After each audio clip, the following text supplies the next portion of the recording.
Day 77 of 100 days challenge. So morning wake up பண்ணோன்னா first empty ஸ்டொமக்கில் weight தான் check பண்ணேன். நேற்று கம்பேர் பண்ணுறதுக்கு இன்னைக்கு வந்து வெயிட்டில் 800 கிராம்ஸ் வந்து லூஸ் ஆயிருக்கு. சொல்லப்போனால் நேற்று நான் வந்து வெயிட் லாஸ்க்குன்னு எதுவுமே பண்ணலை. ஸ்டில் வந்து வெயிட் லூஸ் எனக்கு ஆயிருக்கு. தென் வந்து ஃபஸ்ட்டு ட்ரிங்க்குக்கு ஓவர் நைட் சோக் பண்ணியிருந்த ஜீரா வாட்டர் எடுத்திருந்தேன். தென் பிரேக்ஃபாஸ்ட்டுக்கு வந்து ஒரு 1/2 கப் வந்து ட்ரை ஃப்ரூட்ஸ் அண்ட் நட்ஸ் எல்லாம் சேர்த்து ஸ்மூத்தி, அது கூட ஒரு சப்பாத்தி அண்ட் நேத்து நைட்டு பண்ணியிருந்த பன்னீர் பட்டர் மசாலா. இது 2மே நான் எடுத்திருந்தேன். தென் லஞ்சுக்கு வந்து கொஞ்சமா ஒயிட் ரைஸ் இன்னைக்கு எடுத்திருந்தேன். ஏன்னா வேற எதுவுமே எனக்கு செய்ய டைம் இல்ல. கொஞ்சம் ஒர்க் இருந்துச்சு. ஸோ ஒயிட் ரைஸ் கூட சாம்பார் அண்ட் வந்து நெறைய காய் கூட்டு எடுத்திருந்தேன். இந்த முட்டைக்கோஸ் பொரியல் தான் நெறைய எடுத்திருந்தேன்.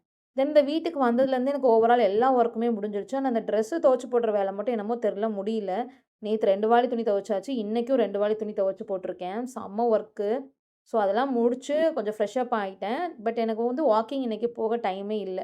ஸோ நைட்டு டின்னருக்கு வந்து ஒரு மில்லட் தோசை, அது கூட வந்து மத்தியானம் பண்ணியிருந்த சாம்பார் அண்ட் அது கூட வந்து புதினா சட்னி எடுத்திருந்தேன். ஓவரால் இன்னைக்கு ஃபுல்லா இதுதான் சாப்பிட்டேன். இன்னும் ப்ராப்பரா எந்த ஒரு ஹேபிட்ஸும் ஸ்டார்ட் பண்ணல. இப்போ வந்து டயட்ல மட்டும் கொஞ்சம் இது பண்ணிட்டு கான்சன்ட்ரேட் பண்ணிட்டு இருக்கேன். இன்னும் சிஸ்டம் வந்து இங்க எதுவுமே செட் பண்ணல. அதனால ஹேபிட்ஸ் எதுவுமே என்னால ட்ராக் பண்ண முடியல. எப்படியும் ஒரு 2 டூ 3 டேஸ் ஆயிரும். இதெல்லாம் செட் பண்ணி வைக்கிறதுக்கு. ஸோ அதுக்கப்புறம் தான் எனக்கு வந்து ட்ராக் பண்ணவே முடியும். ஸோ இதெல்லாம் செட் பண்ணதுக்கப்புறம் நான் ப்ராப்பரா ஃபாலோ பண்ண ஆரம்பிக்கிறேன். ஸோ நாளைக்கு பார்க்கலாம். பாய்.